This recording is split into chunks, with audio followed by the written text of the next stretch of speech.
আজকে সকলকে জানাই আমার শুভ নববর্ষের প্রীতি ও শুভেচ্ছা। আপনারা ভালো থাকবেন, সুস্থ থাকবেন, ঠাকুরের কাছে এই কামনাই করি। আমি বিষ্ণুপুর কালীবাড়িতে আজকে পুজো দিতে এসেছি সকাল সকাল।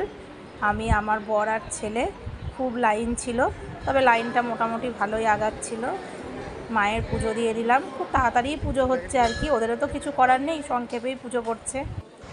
আজকের দিনে সংসারের সমস্ত কাজ আজকে পিছনে ফেলে দিয়ে সকাল সকাল মায়ের মন্দিরে এসেছি। মনটা একেবারে খুশি খুশি হয়ে গেছে।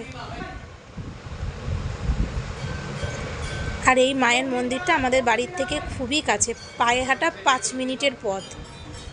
এবার আমরা চলে আসলাম জগদম্বায়। এখানে হচ্ছে একদিকে গণেশ পুজো আর একদিকে বাসন্তী পুজো।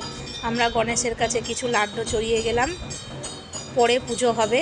আমাদের আর টাইম নেই, সকাল সকাল এসেছি তো, বাড়ি ফিরতে হবে, তাই পুজো দিয়ে চলে গেলাম আজকে।